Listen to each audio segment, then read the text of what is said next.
wealth, health, and education are all a part of a strong community through real estate. If you're buying your first house or building a real estate portfolio, this show will inspire and motivate you to go out and achieve your goals. And now, here's your host, Gary Rockman. Time keeps on slipping into the future.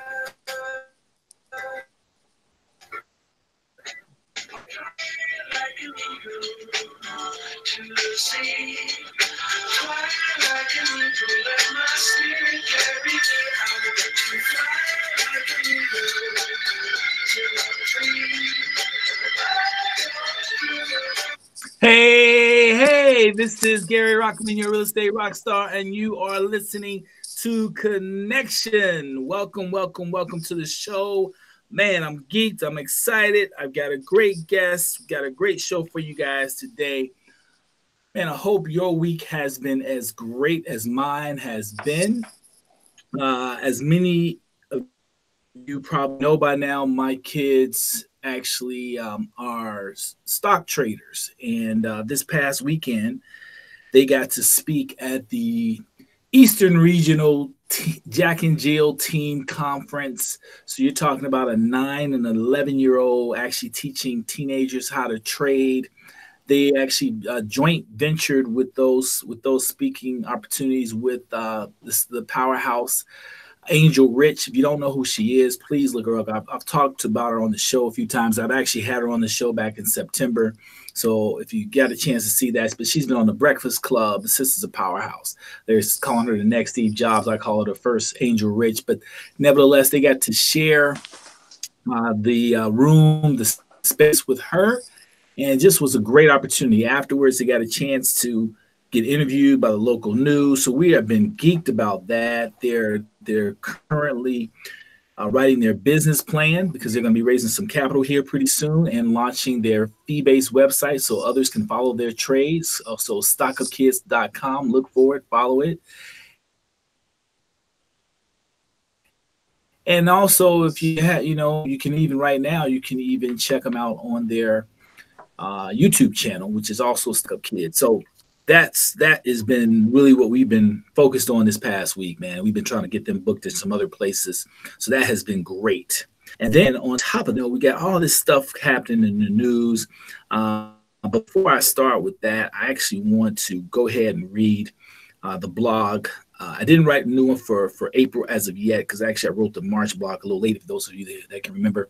If you're watching this on YouTube, then of course you can go to my website, GaryRockman.com, pick up all the blogs. Of course, if you're listening to this via that platform, then you know where to find them. But I think this blog and the guests that I have on, we can have a good time with this. So, but here we go. So it is called "What Say You, White Privilege?" So what is America but a system of narcissistic privilege? So laced in greed and destruction, it knows no morality. I have been a student of history a student of history as far back as I can remember. Because of this, I have grown with an understanding that in order to achieve greatness and not succumb to the culture, I had to focus on a greater purpose than the desire for material success. I had to search my soul for what I believe is the real purpose of my own existence. It could not be a life chasing money. It could not be one of power over others seeking worldly possessions. For these quests can be easy to obtain if I were willing to compromise my morality. I had to instead choose a life ultimately more fulfilling and what I believe more sustainable, however, oftentimes harder and more challenging. I too have struggled to not allow the little self on my shoulder to distract me. I too have drifted away from my purpose to only arrive at a place of disappointment, not because I didn't hit my mark, but because the shiny object, ego, was so appealing it caused me to doubt my inner voice, to question my existence, and instead consider selling out what I know to be fool's gold by cheating or cutting corners. Thankfully, I've attracted guys, even angels, to get me back on the path that allows me to live a life of purpose and freedom. It is because of this blessing that I am so firm in my convictions. As I reflect on our current environment where the cream rises to the top, rising to the top is becoming more apparent to the masses, I give pause. I, like so many Black people, have always known the system was an unjust one. I have always known this firsthand as a young child from a single parent household living well below the poverty line, living in communities that lacked equal resources, even as equal to poor white children with similar backgrounds as mine. See, this new reality for the naive that the rich and privileged cheat to get their children into better schools is not new information for those living Black in America. It is and has always been our reality since the first ship searching for a new world led by William Bradford arrived at Plymouth Rock. Since the knowledge that Christopher Columbus could not have discovered land that had already been occupied for thousands of years before his existence. It has always been Black America's reality since knowing we could die in every war fighting valiantly to defend our homeland only after winning to be treated worse than the enemy we died to conquer.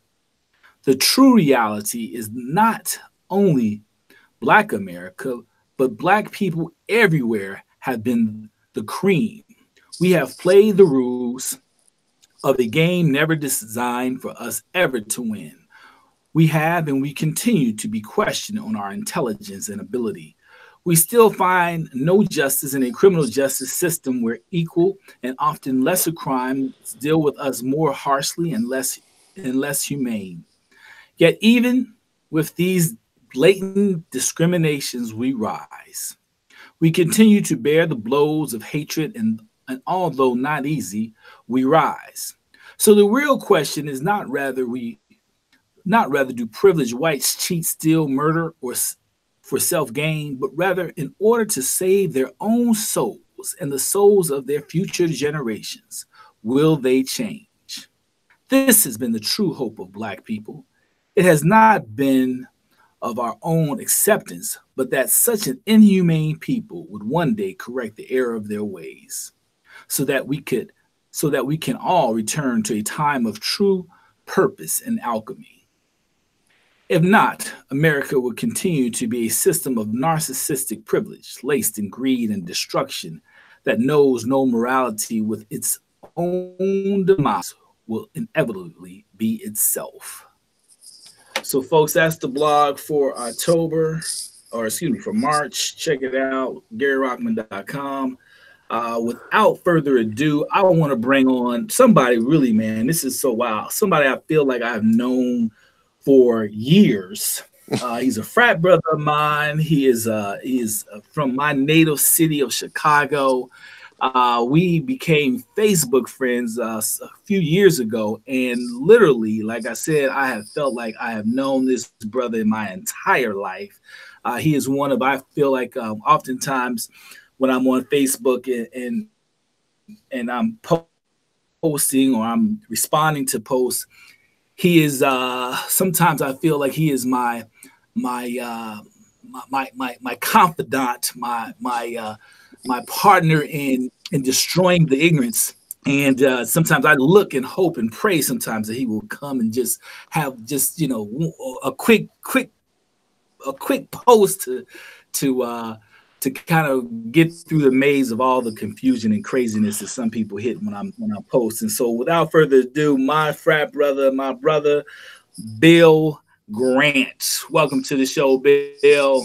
Thanks, G. What's up? What's up, Noopy? How you doing? Hey, man, the funny thing you got to tell them too. You remember when I posted that picture last year? My mom standing in front of that the building on 68th and Clyde, and you were like, I used to live in that building, and I was like, man, that's where my mom and dad were when they first got married. So yeah, man, the connections are crazy. Same corner in South Shore. Yeah, absolutely. Yeah. So, man, yeah, that was one of the other things, right? We like, the as they say, the 6 what is it, 6 degrees of separation, and then you find like, man, you walk some of the same steps, same you know. footsteps. That's something, right? So it kind of makes you also wonder if, for me, sometimes, man, being from Chicago and how I think, right? I Right. often think that, I was so young, let's say, for even when the Honorable Elijah Muhammad was among us, I sometimes feel that there was just a certain energy in Chicago, let's say at that time. I'm a big believer in kind of, the universe and connection in that regard. Right. But to kind of pull it all together, like, you and I even walking on those same steps, that there was an energy, there was an electricity there that kind of, at the same time, we were vibrating on a certain frequency, and so sometimes, man, I think that is why Oh, I I see mean, things the way I see I'll it. take it. I'll take it even further for you. I mean, people ask me all the time about growing up in Chicago, especially folks that are not from here, and who have come and visited over time. And I'm like, part of it is if you grew up, if you're black and you grew up in Chicago in the '70s, '80s, the '90s, and you grew up, east of the Dan Ryan from South Shore to Lake Meadows. I mean, you grew up in a bubble. All the people that everybody saw on TV, and particularly like the '70s. So you're talking about, Gail Sayers, Jesse Jackson, Elijah Muhammad, Ramsey Lewis, anybody was anybody, right? Plus, we had Jet and we also had Ebony. So you always had these folks flowing through Chicago. And then at that time, black celebrities, black entertainers, black athletes, black thinkers, that were world renowned, they still lived on the South Side. So you grew up, Right. in that mix. And then if you went to Operation Push, if you went to Mosque Miriam, these are people that you would run into. If you went to eat after service, who you gonna see? The same people. So I think we grew up during a very interesting time, during a very, interesting in a very interesting space. And I think it's definitely, imparted some things on us, the way we think, the way we flow, all of that. Yes, indeed. Yes, indeed. Yeah, man. I love that you can do dots too, brother. Just taking it back a little bit of the memory lane history, man. So, without it wouldn't be customary if I didn't. The first question I always ask every guest, brother. I feel like I said that I know you and have known you for many years, but I'm sure that there are things that I don't know about you, and I'm sure that there are things that my listeners would like to know about you. So please, brother, share your story. I mean, my story I mean, I don't think my story is that uncommon, from a, kid from Chicago. I think, and I think it's interesting that open up with that piece on white privilege. I think privilege period is a issue. We're really seeing it come, to the forefront, because we have just a few people that are controlling everything, which for me is hard to process. Growing up in Chicago, my godparents helped, were founding members of Operation Push, family that was Black Panthers. So I've always, you know, been around Black folks who were concerned about community, also around a whole bunch of entrepreneurs and a whole bunch of, well-educated folks. The majority of them, went to HBCUs, Howard, Alabama, A&M, Xavier, et cetera, et cetera. So I think those things are my first and, earliest influences, and also growing up around a bunch of creatives. So at a very early age, I kind of knew I wanted to own my own business. I knew I had to go to college. I was very blessed, probably like fourth or fifth grade. I met another one of our frat brothers, by the way, this brother named Al Hawkins, who directed the first McDonald's TV commercial, the first Black McDonald's TV commercial. He actually came to my classroom. His daughter and I went to school together. Actually, my sister babysitted his daughter, was his daughter's babysitter. He came to school for, career day, walked in with a 16 millimeter projector, showed some of his work, and, he walked out. I was like, man, I'm going to be a filmmaker. So it wasn't until I got to college and it almost flunked out of Xavier that I realized, like, man, you need to change majors, figure this out. And so after that, I ended up applying to film school, wanted to come home, got accepted into the film studies program at Northwestern, which was one of the few places where I could actually learn how to make films, do cinema studies, all that stuff. So, and that's pretty much the story. I mean, you know, I've done, I've taught. So I've been a professor, taught at Northwestern, Colorado College, Chicago State, taught for CPS for a few years for a couple of you know, different charters. So I've had some experience and some exposure, also consulting with CPS for about a decade. So I've been inside some spaces that most people don't get to enjoy and see some stuff, you know, firsthand. And it's, you know, it's been a fascinating ride so far. Oh man, yeah, that's a great story too, brother. I mean, again, so like I said, man, you know, for me and just kind of interacting with you, how we've done on social media, you know, that kind of really makes sense to me, you know, just that upbringing. And so, man, yeah, I feel blessed and honored, man, to you know, to now have this relationship and continue to build on it, brothers. Yes, yes, yes. But man, I would have you on the show because I wanted to really, you know, just kind of brainstorm with you, brother. I mean, you know, there's a lot of things going on around the country. Oh yeah, You and without I have question. to, again, we talk Yeah. about politics and just kind of I want to actually just kind of have you go at it because people hear me on this show all the time. I will set the tone with this, but I was sitting in a cigar shop the other day and was talking to a brother, Uh-huh. and the picture of the president came on or something, and the brother said, you know, he made a comment about how Trump was destroying democracy. And I had to jump in. I said, well, brother, only if you believed it ever existed. And that started a whole nother conversation. But one of the things that I have mentioned, and you may even have read a couple of posts or chimed in, is that I get very angry at blacks that call this guy the worst president ever. Right. Now, I understand why white liberals say it. I completely understand that liberals say it. But I get very angry when degreed black folks, and I said degreed, black folks make that statement just from a historical standpoint. And I would like you to Oh, kind of share your views on that as well. I agree. I mean, I think here's the complication is we're at a point where we are trying to oversimplify so much that is so complicated. So like a great example, I mean, and I think what you bring up is a great example of black folks and really a visceral reaction to Trump for the past, you know, since he was running, since he got in office. And I'm still trying to find a piece of legislation that he signed that's going to damage us as much as, you know, the crime bill or the 98 Charter Expansion Act. And I think we argue against us not being a monolith, but we keep getting pegged into that.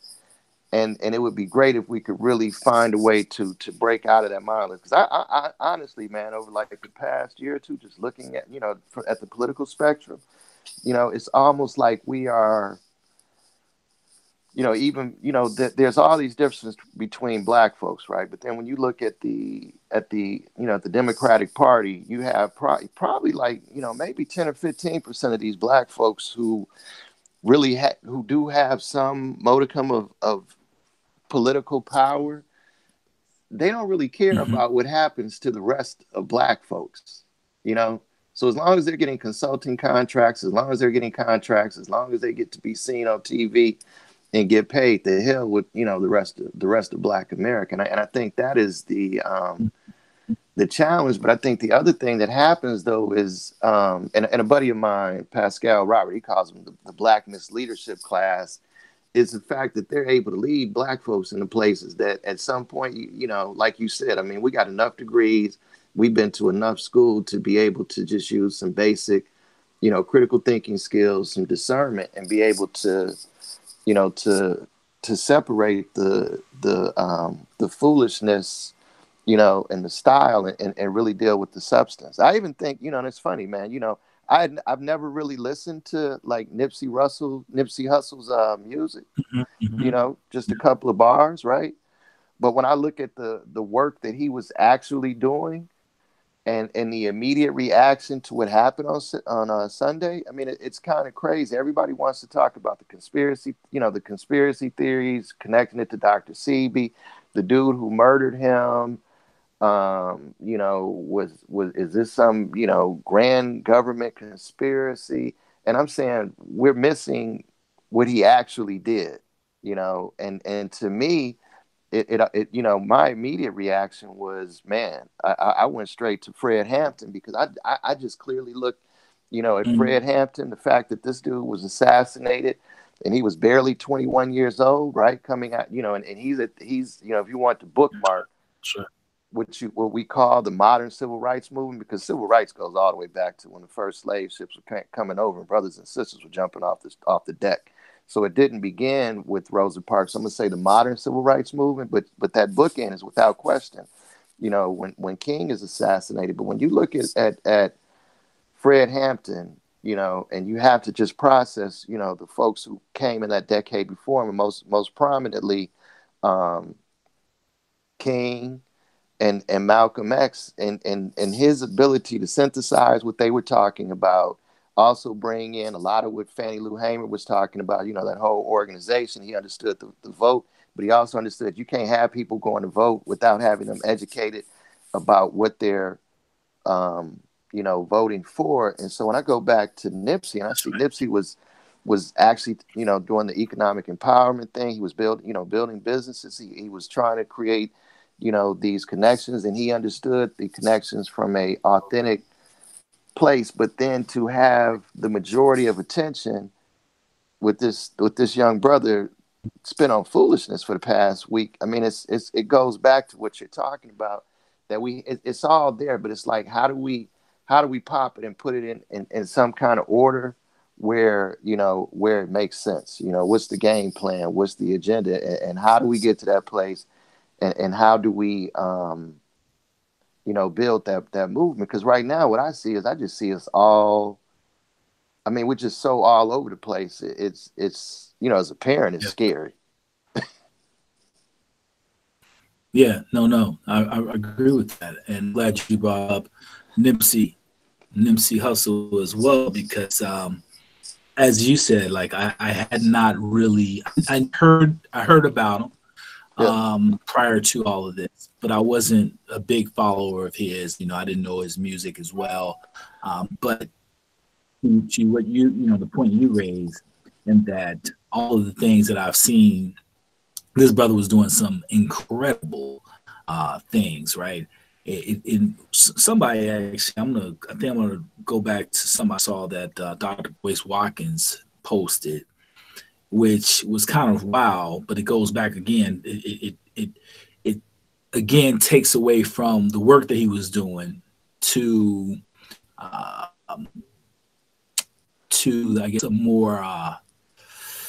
lower region part of our thinking. Goes back to, you know, he connected the movie Us with kind of this, what just happened, right? So that the person that's doing all these amazing things, who's actually employing Black people, and you know, we complain about not having enough Black businesses. He's creating Black businesses. He's putting us on. He's doing all these incredible things. He's putting community first. Then you have someone who's jealous, who's living in that underworld, who wants the attention, who wants whatever it is, and he takes out the person who actually is almost like what he's been praying for, right? And so it was just, man, I believe we're at this time. I'm constantly, really, I think a lot of times for me, brother, I post a lot of these different things really to see the pulse of the people. Oh yeah. Because I don't know, but I speak around the country, and when I bring up some of these things, I'm trying, you know, I really, and my wife always gets on me a little bit, because I only know one way to bring it. And so I'm trying to take this information and see how can I basically get the result that I'm looking for and move the people without hitting them over the head with the bat. And that to me is the juggle.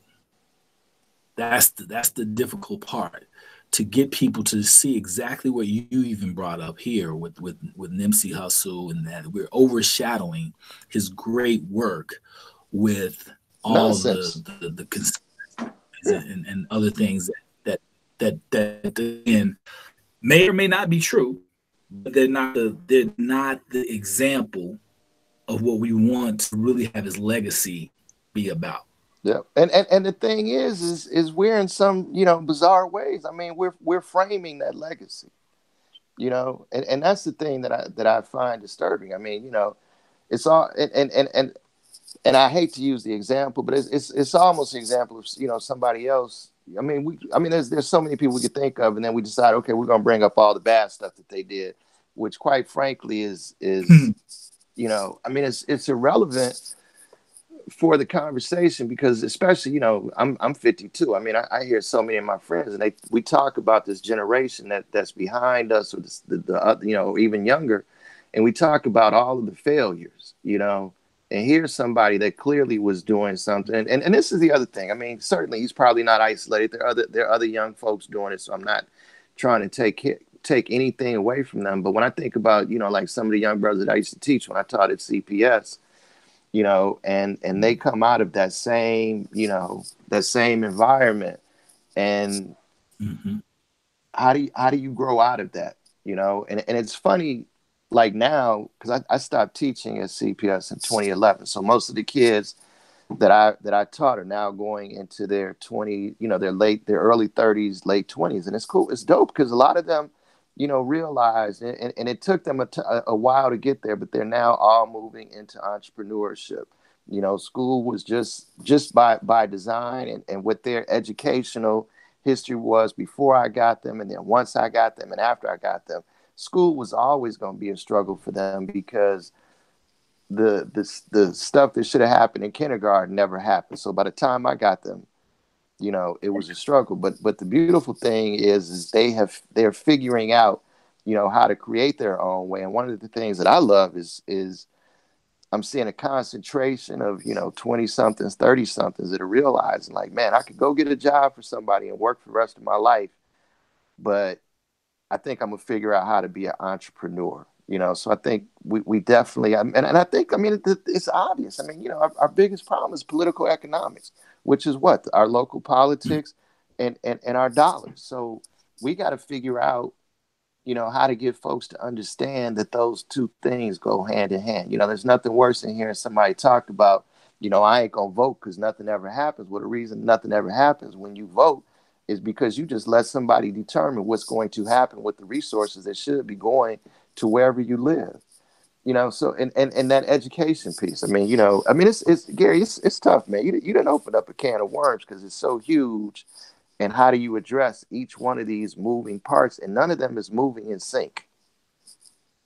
Mm-hmm.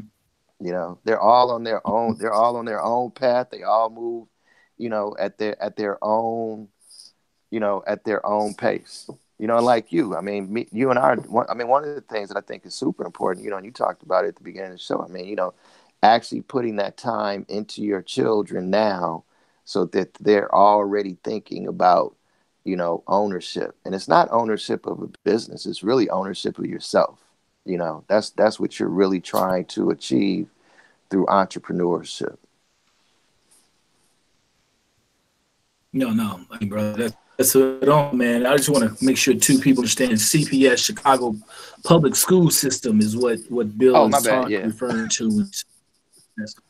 Yeah, it's all good, brother. You know, yeah, man, that has been the struggle for me, brother. Just in really, how do I articulate to folks so they can kind of really get that? And as you said, there's so many moving parts. You know, I was that same conversation. We went on from one topic to another. I always share, however, that and I even share with my children. We talk about narratives all the time and who is actually putting the narrative out. One of the things that again, that I find very ironic. I don't know how you feel about this bill, but I'm not really ever shocked about what white America does. I'm not ever shocked what comes out of their mouth. I look at this president as really just the birth of their own, right? Kind of like Malcolm said, chickens come home to roost. It's Oh yeah, kind of one it of was their the own. culmination, without question. We were headed here. But I think that, however, what I am often amazed at is why so many of us still believe what they say and do. Why so many of us buy into what we know has put us in the position that it's put us in. And so the narratives is what I'm always arguing, right?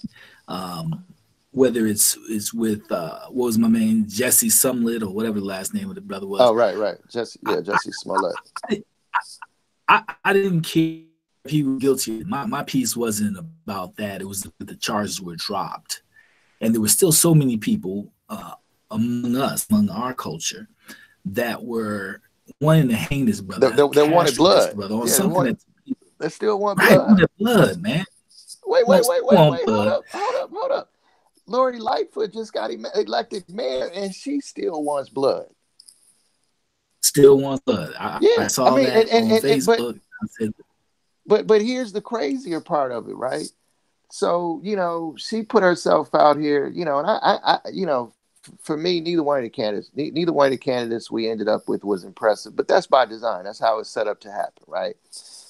But here's the crazy part. They both are, and politicians have been doing this for a couple of decades now, reinventing themselves and calling themselves something that they're not, even though we know that's what they are. George Bush, perfect example. His daddy was president, grandfather, senator, great-great-grandfather, president. That dude told the world he was a Washington, D.C. outsider. So we have Preckwinkle and Lightfoot, who both, running around talking about, yeah, we're progressive, we're going to end the machine, yada, yada, yada. So I don't know if you remember, but on March 13th, the Lori Lightfoot was talking about taking some of the CPS schools, Chicago public schools that have been shuttered, and turning them into police training facilities, right? So of course, people are out, outraged locally, and they're like, man, I can't believe this is happening, that she's even talking about that. So she started to backpedal. But you know how it works. When you make an announcement like that, the balls are already rolling, right? On that same date, Emanuel had put forth the ordinance to actually take over, to do a lease between CPS and the city of Chicago for the old South Shore High School, to put a police and fire training academy in there. So part of it is we don't dig deep enough. Because if we would dig deep enough, and we would actually read something and understood what we read, we wouldn't keep doing what we're doing. I mean, I honestly think that there are a lot of people who are scared of change, and part of that is that, I mean, we're talking about, for Black folks, we're talking about ride or die with the Democratic Party since 1964, 1968. None of the needles have really moved as far as our economic health, our academic attainment. None of that has changed, but there's also the cognitive dissonance that comes with actually going through that kind of change, because you really got to you really got to go, through a change. For me, it's something that's probably happened over the past, 30 years, going to a historically Black college that was also the only Catholic, the only Roman Catholic HBCU in the world. It was a different experience, but it was a dope experience, because when I had questions about faith and religion, and I would take it to the priests, who were also the professors, they wouldn't argue with me. They wouldn't condemn me. They were like, man, you know what? I could actually see that. So it got to a certain point. I was like, okay, I can step away from that. And I think the thing that helped was that going through an experience like that, really doing some research and, trying to get into some primary documents about things that you question, gives you the ability to question anything, especially when you are questioning something as such as your faith, which is just such a personal thing. But to be able to go in, question that, and come out on the other side, like, you know what, I got to rethink this whole situation. It'll make you question everything, but it also makes you go through that same process over and over again. And a lot of people are unwilling, you know, to go through that process. We also came up in a generation where it was impolite to talk about politics and religion, right? That was what everybody said, you know, when we were growing up. But look at where it's gotten us now. We can't have reasonable conversations with people about politics Right. or religion because it's something that we never developed a practice, you know, on how do you do that, you know? And like, even for me now, I mean, I find myself at a point where, you know, I think that, you know, most, you know, I have faith. I'm like John Coltrane. I know it's something out there that's bigger than me, more powerful than me. I don't know exactly what it is, right? But I also got to question the fact that, you know, these powers that every organized religions has, they ain't came back to talk to nobody directly and said, hey, man, we need to do a rewrite. So it's, you know, and again, I acknowledge there's something out there. I don't know what it is. You know what I'm saying? But I'm not going to be, you know, so dogmatic that I'm going to say my religion is better than your religion. And my religion is on the 52nd translation of the original text. Who's authorizing these translations? So like I said, it's all, man, it's all so complicated. And then, you know, we're talking about, you know, schools are not getting better in America. They're getting worse. I mean, you know, we're literally dumbing down generation after generation. Right. So we're, I mean, and it's even like little things like, you know, cursive writing. There's going to come a point where nobody's going to be able to read the primary documents in the United States of America. I mean, think about it. If you can't read cursive, you won't be able to read the actual Declaration of Independence. You won't be able to read the Constitution. So there's going to come a point, because they're not teaching cursive writing anymore. Right. It's funny you say that, man, because, you know, I'm gonna go back on something that we talked about a little bit. So my kids doing their logo, and we're going over all these different changes with the logo. And initially, one of the first drafts they had, part of it was in cursive. And I said, you know, half the kids won't be able to read that. Yeah. You know, we're marketing this to kids, like, you know, if that part of the logo was in cursive, I think that it was kids.com. I said, they're not going to be able to read kids and know what that says. But even though my kids knew it, you know, so, man, that's some scary shit to think that the original documents of the founding of this nation written in cursive, and they don't teach cursive writing here damn near in a lot of these schools. Yep. But here's the converse: if your kids actually putting cursive into a logo is what needs to happen, because there are going to be other kids that are going to see that and be like, man, what is that? I need to be up on that. Because that's how, you know, a lot of it is, that's how it happens. That's it, man. Yeah.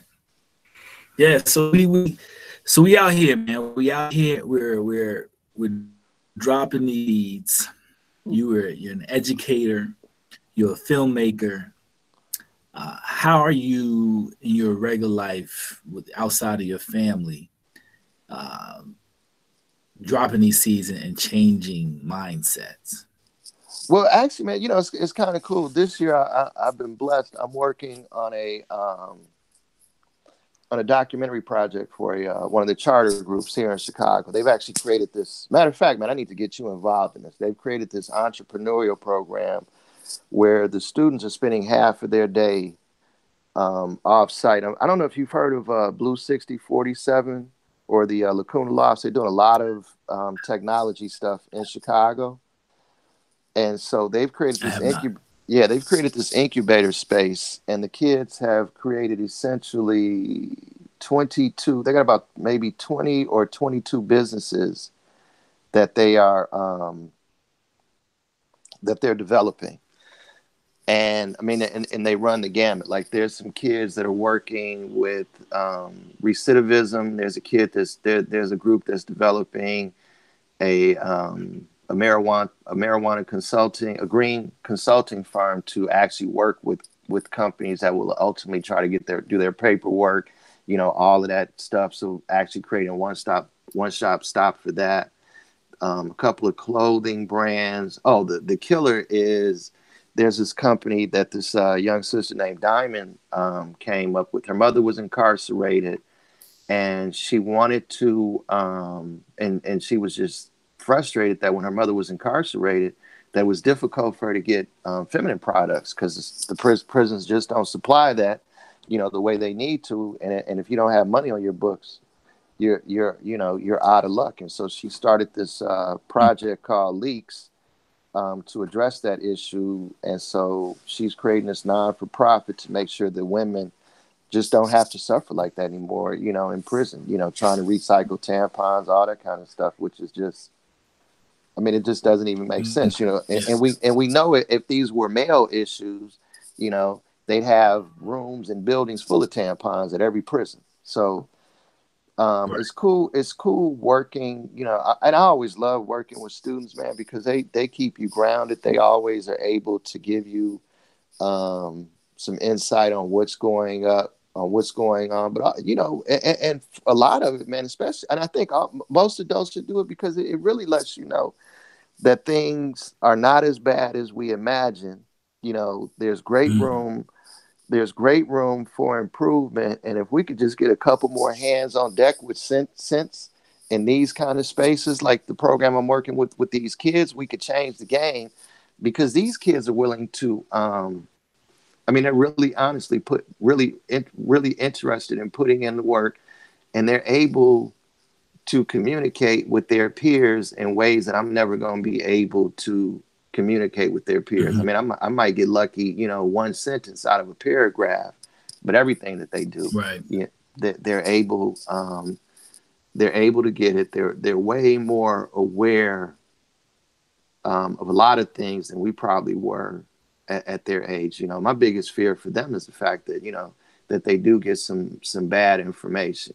Like that. The whole movement, like save that first 2 years of money for college and go to a community college and then transfer. The only problem is you're going to end up with a degree, but you may not be able to fully immerse yourself into the culture of that institution, which means then you may not be able to take advantage of the alumni network or be a part of the alumni network, And so I think part of it, man, what you were talking about just popped in my head, to fill these gaps, we got to find a way to really create, spaces where folks can come in, we can have these kind of conversations without judgment, and and probably have some moderators, man, in the room. So as soon as somebody crosses the line, let's stop there. Let's turn it into a quick teachable moment and move on, so we can, stay focused. Because I'm sure you've seen it happen plenty of times. You go into a room to have a conversation about one thing, and it devolves into something that makes you not want to go in the room again. Right. Absolutely. Yeah. That would love, man, to connect you too then, man. I got a good friend of mine. I sit on his board, Enoch Muhammad. He's at an organization called Hip Hop Detox. Okay. Yeah, I've heard of that. And they've been doing a lot of work in the city. Yeah, they've been doing a lot of work around the city, really around the country. He does a lot of mentoring in the school system with CPS. He used to be a teacher himself. He and I used to be in the Nation of Islam together. We graduated from CVS together, the whole nine. Right. But really dynamic organization, man. I love to pair you guys together too, man. Sounds like you have some folk that could both be of service as well as receive a benefit from that connection. So let's make sure we make those connections as well. Oh yeah, definitely. Yeah, man. So, man, what's some? Tell me some, man. Some other interesting things. I really, man, I want to just pick your brain, brother. I know that you know what I'm saying. I've been like, man, I've been wanting to just rap with you. Get next time I come in town, bro, we gonna get together. Next time you come in town, yeah, we got to sit down. I'm all over the place, man. Part of it is I'm reestablishing myself. I had taken a break from the whole film thing from 2007 until like 2014. So I'm coming back to that, slowly. I had done a bunch of commercial work, some documentary work. I actually I have a film sitting on the shelf, man, right now, a concert documentary of the Winans. So it's like the only film in existence, man, with all three generations, with Pops, Moms, BBC, the one. I mean, it's crazy. The grandkids, so it's real hot, but it's sitting on the shelf. My daughter's going to college in about 2 years, so if we ain't figured out the licensing and all of that, it may end up on iTunes bootleg.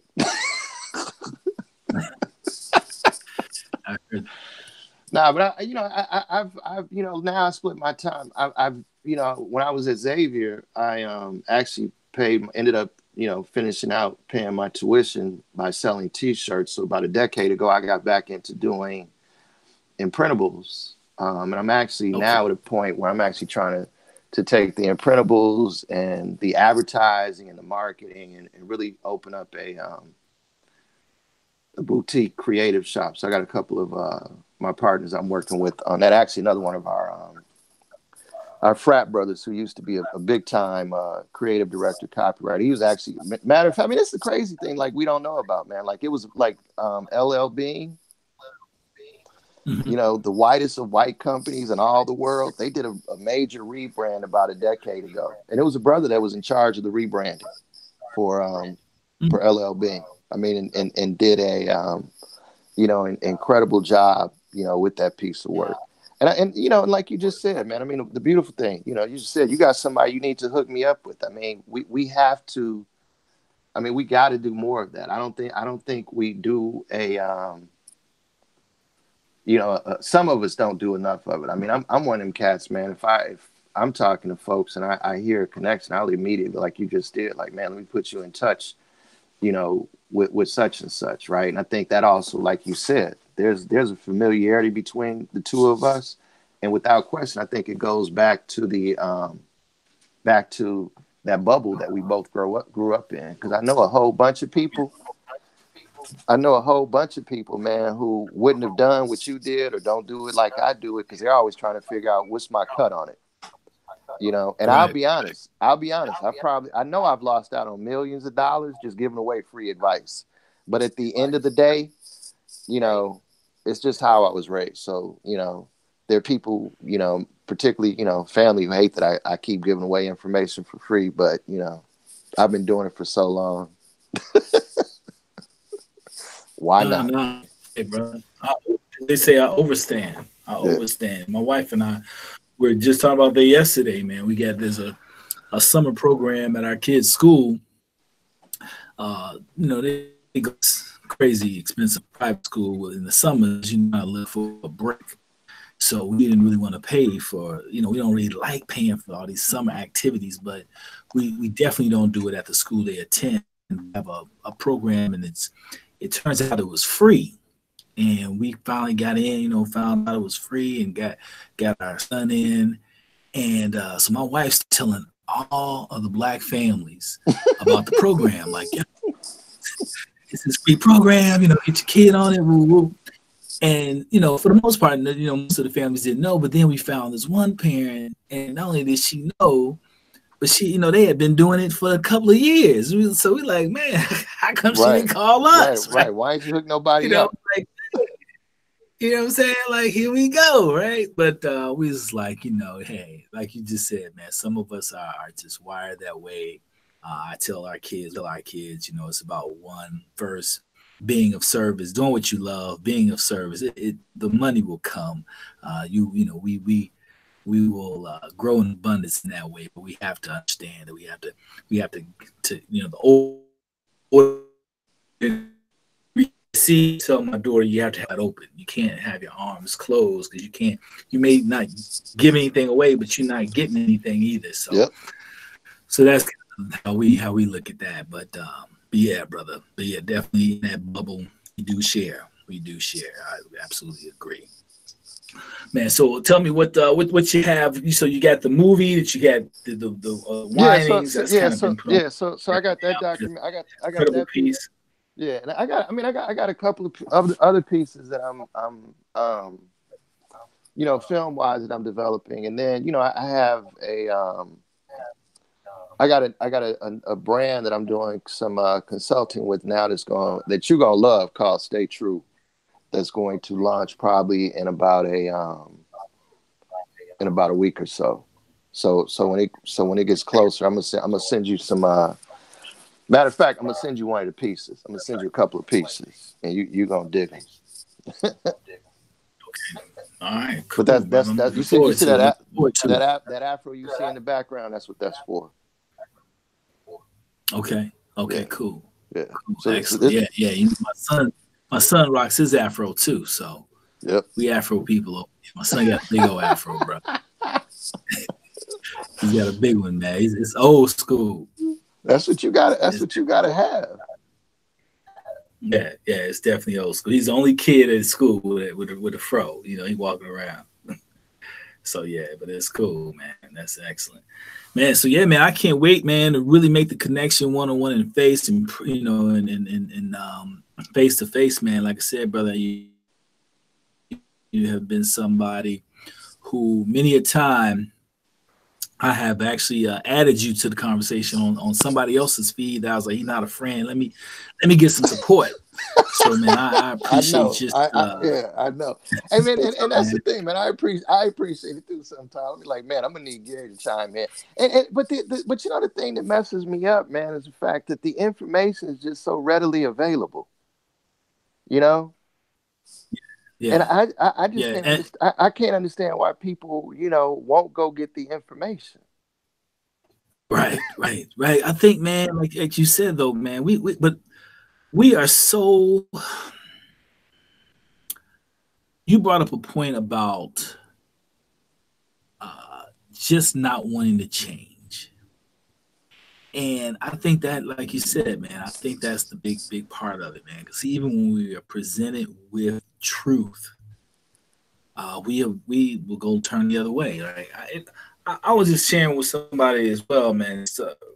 And I tried to do this for those of us who are degreed and whatnot, to kind of get them to really see the point of how these narratives play on both sides. So as we kind of point our fingers and say this person's guilty or that person's guilty, and you know, we play right along with the narrative. I often share with my more affluent friends and say, look, you know, it's that same narrative is how white folks view us as well. So when we get walking, when they're following us around and the thing, you know, retail stores or wherever we are, they don't know that you're college educated, that you're, you know, an engineer or an attorney or what have you. They only see the narrative that you are a black person. Yep. And the only thing you can be is, you know, a welfare queen or some type of problem. So it is.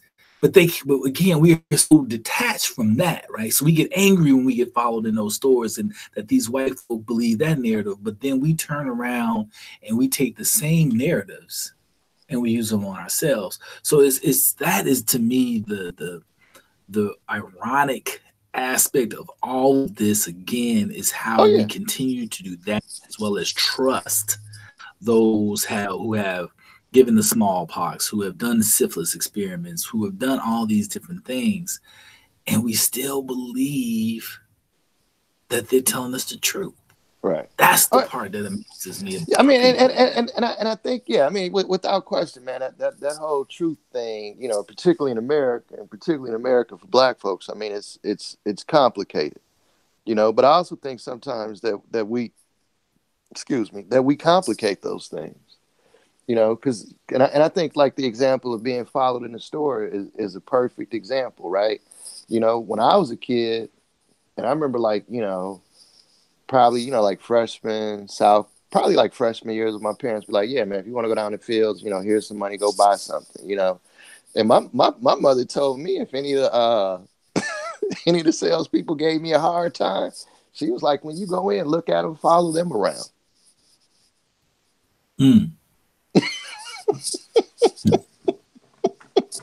Man, I did that at I walked into Saks Fifth Avenue, man. I made a beeline for the first one I could find and followed them around. They were like, what are you, you know, they were trying to avoid me. So it's, you know, You know, sometimes the easiest remedy, man, is to throw their take what they're doing and turn it back on them. You know, or if somebody's following you, you know, find a supervisor and let them know. So there were simple things, you know, that my mom was like, no, we're not dealing with that. But I think again, man, so much of it goes back to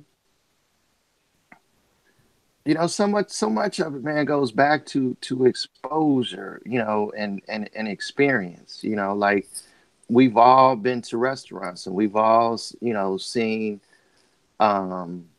folks get bad service, or, you know, your food come out wrong. Now, how you handle it determines the actual outcome. You know, and so it's, you know, you can see all of these different degrees. You can see one person, you know, their food is messed up. They come to the table. Off. They either go off, and it's a scene. Nobody leaves happy. You see other folks, they come to the table. They say, "Hey, this is what's wrong." They explain it to them. Boom, fixed. It's. I mean, so much of what happens, we determine the outcomes, but we don't allow ourselves to see it through. You know, and I think more, and I think, you know, this Nipsey Russell case is I mean, I think it's just such a great example, because you had all these folks day one who had conclusions, right? You even, I don't know if you're familiar with Brother Polite that's on all the time. Yeah. You know, big fan, but yeah. And this is the thing. I love and respect his thought process, right? But he went so far out on the limb day one that then he had to stick to the narrative the next day when he made his next video, rather than, dude, you're somebody that people are looking to, you know, especially, you know, that 20 to 30, 40 something crowd. They're looking for you every day, man, to say something for some guidance, you know, because there's clearly a hole that exists, and there's a lot of people trying to fill that hole. You could have changed the whole narrative, but you picked it up, like you said. I mean, we imitate. We so often talk about we don't want to be like white folks, you know, and I hate to say it like that, but that's what it is. We often say that, but then we pick up and are so ready to imitate them, you know, and it's elaborate on that when you say it. So the news is going to pick up, and they're going to discuss nonsense with Nipsey Hussle, right? That's what they're going to do, because he's black, you know. And eventually they're going to, you know, and this is the strange thing, because the mayor came out and made the statements that he made about Nipsey. And the chief of police came out and made the statements that he made about Nipsey. And they clearly recognized that this brother was trying to do something in that community that he was of. And not only was he trying to do it, but they took him serious enough. We need to have a sit down with this guy, right? So the news media isn't really, they're not beating up. They're not even like trying to dig for dirt and find it on him. We're doing it for him. All the bad stuff and all the crazy stuff that you're hearing about Nipsey is literally coming from us. And they had some dude, last name Johnson, I can't remember his first name. He wrote this ridiculous article about Nipsey being a homophobe. I'm like, dude, you really, that's what you really woke up to write today. You know, whereas the conversation I'm having with my kids about him is very different. You know, they were like, yeah, Dad, he was on something, man. That Vector 90 space he was doing, you know, when you listen to him, I mean, you can tell that he understood. So, I mean, it just seemed to me like, man, this was a great opportunity for us to actually frame this story on social media and not get caught up in, you know, in things that honestly we can't even prove. You know, that's the other thing. Half the stuff we argue about in social media, it's nothing but theoretical. It's ideas. It's minutia. You know, but folks they be dead serious about it. Man, that's right on, man. That's right on. That is right on. That's why I say I call them Facebook jurors. Oh yeah. The special victims unit. You know what I'm saying? Yeah, absolutely, man. Absolutely. And it's just again. And it's interesting when you think Go ahead. about the fact that you have the city of Chicago is still trying to try Jussie Smollett, right? Whereas LA has taken, you know, the government there has taken a whole different position on Nipsey, you know, and what he was doing. And my reason for the whole thing, like, we need to focus on what he was doing, because there's literally a critical mass that could be built right now at that corner of Slauson and Slauson and Crenshaw, and really turn it into something. Because clearly the local government is paying attention. They're listening. You know what I'm saying? So if our voices were about, like, man, how do we take this Vector 90 situation that he was doing, the STEM incubator? How do we help blow that up? How do we take Marathon Clothing? How do we blow that up? You know, because this dude already put something in place where he was creating jobs for folks in that community. Everything that he was doing could be scaled up and replicated. But we talking about, you know, the Illuminati, Dr. Sebi, rest in peace, you know. But those things have nothing to do with what his real legacy was. And his real legacy, honestly, was way more to take him out for what he was actually doing than the conspiracy theories that people have offered. You know, because if I'm a little knucklehead, you know, that wants to rap, that's gang banging, I'm trying to figure out a way out, and I know it ain't my rapping skills, because ain't nobody paid me to rap yet. I know it ain't no wicked jump shot, because I don't go to school, right? This dude has actually created a blueprint, Hustlenomics. Have you seen the Hustlenomics thing he did? Yeah, I mean, I haven't. I mean, it's on paper. I mean, it's just like, you know, the Black Panthers wrote a 10-point plan, and we would just stick with the 10-point plan. We wouldn't be where we are. Right on. No, I agree, man. I've said that myself. I'm like, it's amazing to me that all these people think that they're so smart. Ain't nobody shot at them, you know. And that's my thing, you know. That honestly used to be one of my litmus tests, man. If you really doing something in the hood, somebody's going to at some point they're going to want you gone, you know. And it's fascinating. It's almost like, man, you know, we know the 10-point plan is out there, but we also know what happened to the Panthers. So could it be psychologically we don't want to touch it because we know what happened to the Panthers? But at this point, can we afford that kind of thinking? Right. We can't. You're right, bro. You know, I like to share with a lot of people. 3Ds. Typically, even when someone comes to my home, that, you know, they can't. The conversation has no credibility if they aren't at least doing the 3Bs. I always tell them, you know, you can be banking black. I don't care if you have another account with someone else, but you got to have one account with a black bank. Right. You got to be spending 50% of your dollars with black people, and you have to be for causes that are for black people. So, you know, many of these organizations, even Cap Alpha Psi, which we are both members of, have supported on a national scale organizations, that great organizations. I'm not knocking organizations, but that didn't really serve as many of us, you know, as far as black people, right, as it did the majority race in this country. And so I'm like, man, you know, you think that, again, we would be thinking of, or we supporting things like sickle cell or things that really pertain to us more specifically.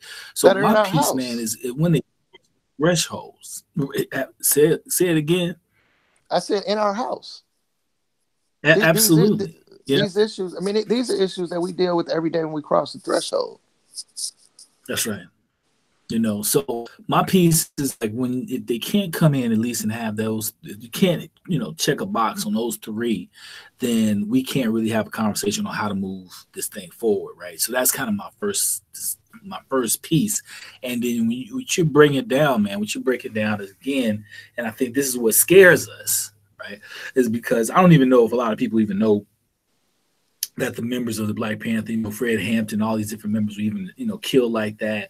I don't even know, because I don't think we know enough history to know those things. We know, you know, we're still in this phase again that we just want to blame somebody. So we then blame urban America and say, well, you know, they got to stop killing one another. It's that.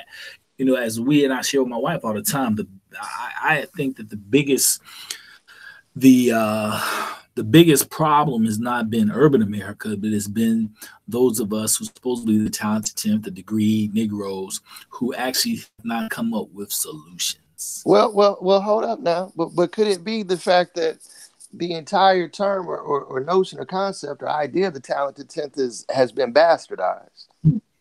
Absolutely, absolutely. Because Du Bois only talked about, if you're the best in whatever your field of endeavor is, make sure that you train somebody coming behind you, right? He didn't specify to doctors, lawyers. You could have been a bricklayer. If you're the best bricklayer, go train some more bricklayers. And I think part of it is the fact that, and I think that the talented tenth is a great example of how we let other folks determine our stories, right?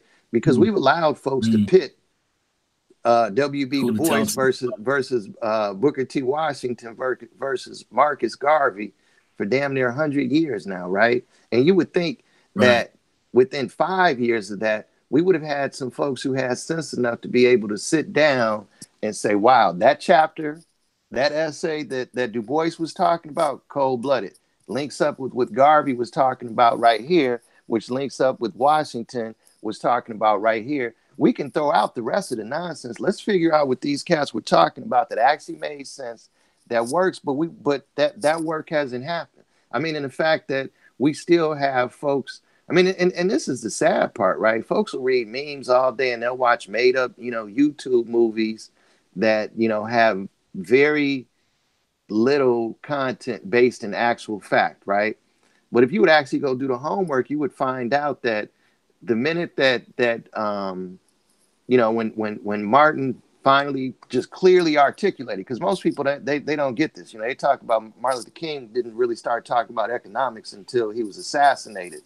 Well, I'm gonna tell you, when you talk about the United States of America has a check that's marked NSF in 1963, or when the Montgomery bus boycott happened, he was dealing with economics every step of the way. What happened is when he finally started, not only was talking about economics, but said, you know what, this ain't going to be a black poor people's campaign. This is going to be the poor people's campaign. Nigga, you got to go. Same thing with Malcolm X. When X was like, when X was like, man, I'm going to the UN. We can't even deal with your laws because your laws, it's a messed up system. I know it, you know it, so I'm going to go above your head. Boom, we got to pop you in the head. We spend an inordinate amount of time, with all of this information at our hands, but we keep reading the same information over and over again, and we won't go below the surface, and there's a cost for it, so I think we gotta, and this is one of my big things, man. I'm always on. We gotta find a way to synthesize this information so that it's readily, so that it's accessible and also so that it's consistent, because I could tell you now, what a professor may teach you at one school, you may go to another school and it could be totally the opposite, but if you don't have the critical thinking skills, if you don't have the discipline, and you just frankly lack the knowledge of just how to do basic research, you can't even make a decision on which is which. So then you become subjected to the knowledge rather than able to benefit from it. Whatever happens, it's going to happen because you're not really going to play a role in it anyway. I mean, just like the absurdity, folks now, because of what happened in 2016, we now have this insane two crazy conversations going on. One of them because of 2016, which is the whole conversation about getting rid of the Electoral College, which sounds great, right? Popular vote. You should win by the popular vote. The only problem is if you get rid of the Electoral College, if I'm running for president, it's 30 states I'm never going to visit. And they ain't going to have a say in nothing. Whatever I'm going to do to them, I'm going to do to them because I'm going to pay and I'm going to win, the 10 biggest states. That's where the fight is going to be. The fight's not going to be in the little states because they don't have the, the mass. But it's all, and so that's one thing, but it's also crazy, man, how reparations has become a conversation for the 2020 presidential cycle. And for 20 years, the House never moved forward on John Conyers' bill just to do the research so we can actually have an informed place. Because this is the thing.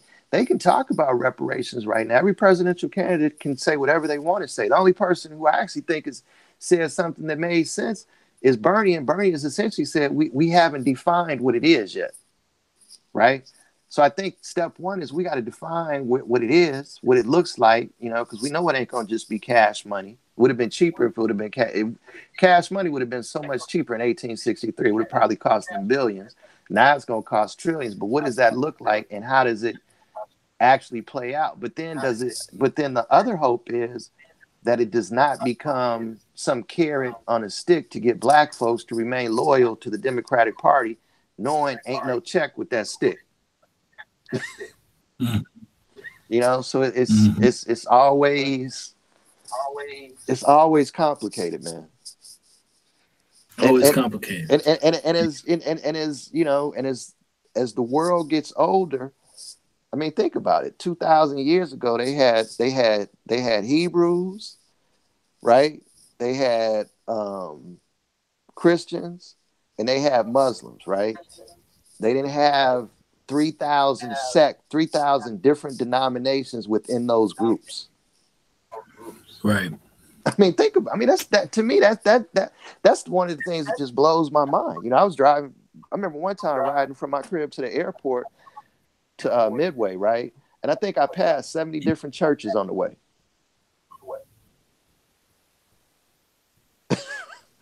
Dig it. No, that's real. 70 churches. That's real. On a level of all of them own interpretation of the same story. Of the same story. So we literally live in a world, man, where we're fighting over like the same things. We're fighting over our perspectives on basically the same three essential stories. Yeah. And all of our problems stem from that almost. My God, brother, we look, man, we got to do this again, bro. I want to bring you back, man. I want to bring you back. We can just, you know, man, just bounce it off, because you're giving me some perspectives as well, man, that I didn't really think on as much. You know, I'm one of these cats that I actually was kind of like, though, not thinking that any of these cats was going to pass with reparations if they were elected, but I have said let's fuck it, let's put it on the conversation, let's talk about it at least, let's start at least dialoguing on it. But to your point, you know, we you know, I'm thinking that way, but that doesn't mean that the majority of the people who are actually biting this are thinking that way. Well, gee, think about this. But look at the complication with black folks. We have some, like me and you, we understand it, right? And you and I understand it at a level where we know and we understand that it's not going to just be a check, and it shouldn't just be a check, right? So you have that group. Then you have, you know, and I'm gonna just simplify, because it's probably like 50 different groups hierarchies we could go into. Then we have above us the niggas that be like, man, we don't need reparations. Fuck reparations. You sound dumb as hell, because they need to repair. You don't need to be repaired, but there's millions of Negroes that need to be repaired, right? Then you have the ones that just want to check. And then, it just gets worse and worse the lower you go. But again, and that's the complication. So we need, the reason that we need a definition, we need an understanding of what we're talking about, because then we can actually have an informed conversation about it. So what is that conversation? If you're saying this is what it looks like in Chicago, what does it look like, in Jackson, Mississippi? Because I know it's going to look different. Right. Yeah. So, these are conversations, man. I'm digging them, man. I love to have you on. Kind of maybe we can do some type of regular spot, brother. We got to, because as you said, man, we have to. My belief is just that we have to change not only the narrative, we actually have to lynch. I went around the rock model and teach, man. Fuck talking about it. Let's be about it. Oh yeah, let's be the examples for it. That's what I was just kind of, people can follow it. Yeah. But so let's do it, brother. Let's do it. And I think that's the thing is to create it, to figure out a way to create some ways to model it, because that's what they need. That's what folks got to see. Indeed, my brother. Man, it's been a pleasure having you on, brother. It's been a pleasure having you on. What you got going on this week, bro? Oh, How can tomorrow. people that want to reach out to Bill reach Oh, out to you as well? tomorrow is my tomorrow's my birthday, man. I turned 52. All right. Happy birthday, brother. Happy Yeah, birthday. so Happy that's good born stuff. day. And then we're having the launch party on Sunday. So I'm gonna send you the information for that. Yeah. I'll send it to you today. We got a couple of kinks, but the party's supposed to be Sunday, so if everything is when I get off this, I got to make a couple of phone calls. But if everything is a go, which it should be, I'll send you the information. Go ahead and let folks know. But it's you gonna dig it. Okay, good stuff, bro. Good stuff. How can people, man, want to reach out to you? How can they connect? The company website is www.ink INKNTHREAD.com, which is Ink and Thread Design. So you can always hit me there. There's a contact us page on there, so you could just reach out. That's it. All right, cool, brother. Well, again, man, it's been a pleasure having you on. Folks, I hope you enjoyed today's show as much as I did. Until next week, keep moving forward. Your host, Gary Rockman, real estate rock star, and this is Connection.